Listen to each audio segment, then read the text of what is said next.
अब इतनी दूर तक का एटम पॉजिटिव चार्ज बन चुका है जिसे स्टेबल करने के लिए नेक्स्ट एटम अपने इलेक्ट्रॉन लूज कर देता है। या फिर आप ऐसा भी कह सकते हो कि ये अनस्टेबल एटम उन स्टेबल एटम के अंदर के इलेक्ट्रॉन खींच लेता है खुद को स्टेबल करने के लिए, और इस तरह ये इलेक्ट्रॉन फ्री इलेक्ट्रॉन बन के आगे बढ़ता रहता है। यहाँ ये पॉजिटिव चार्ज बनने की प्रक्रिया बैटरी के पॉजिटिव टर्मिनल से नेगेटिव टर्मिनल की ओर होती है, और इसे ही आप इलेक्ट्रिक फील्ड कहते हो।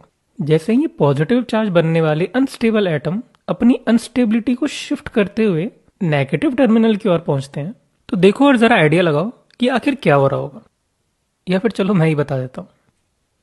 एक्स्ट्रा इलेक्ट्रॉन अंदर आए, स्टेबल होने के लिए इलेक्ट्रॉन इधर उधर हो गए। फिर सरफेस पे गए इलेक्ट्रॉन ने बीच में रखे इलेक्ट्रॉन पर धक्का लगाया, और साथ ही पॉजिटिव चार्ज वाले एटम ने इसको खींचा। तो इस धक्के का लगना, इस खिंचाव का काम एक साथ होना, इससे इलेक्ट्रॉन आगे बढ़ा, और ऐसे में ये इलेक्ट्रॉन आगे बढ़ता ही रहता है। और हाँ, ये सारा काम एक साथ बहुत ही पल भर में हो जाता है, बहुत तेजी से। आई होप अब सारी चीजें आपको बहुत अच्छे से समझ में आ रही होगी।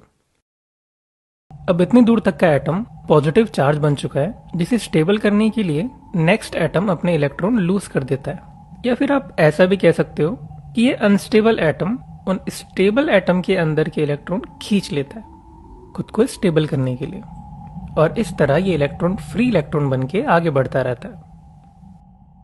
यहाँ ये पॉजिटिव चार्ज बनने की प्रक्रिया बैटरी के पॉजिटिव टर्मिनल से नेगेटिव टर्मिनल की ओर होती है, और इसे ही आप इलेक्ट्रिक फील्ड कहते हो।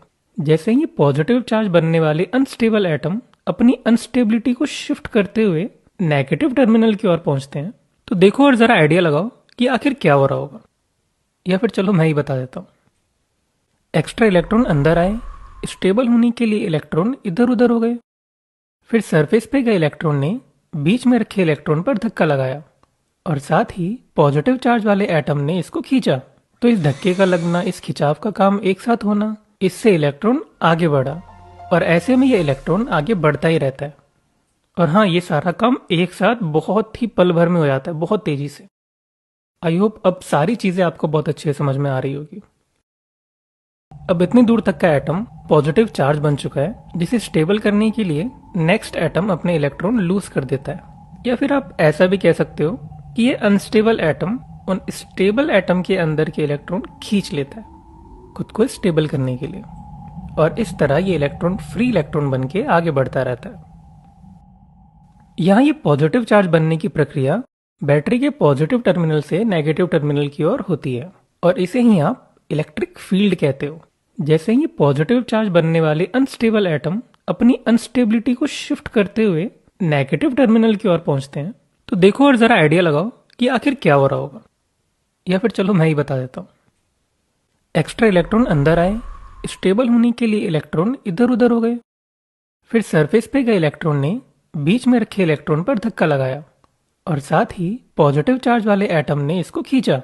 तो इस धक्के का लगना, इस खिंचाव का काम एक साथ होना, इससे इलेक्ट्रॉन आगे बढ़ा, और ऐसे में ये इलेक्ट्रॉन आगे बढ़ता ही रहता है। और हाँ, ये सारा काम एक साथ बहुत ही पल भर में हो जाता है, बहुत तेजी से। आई होप अब सारी चीजें आपको बहुत अच्छे से समझ में आ रही होगी।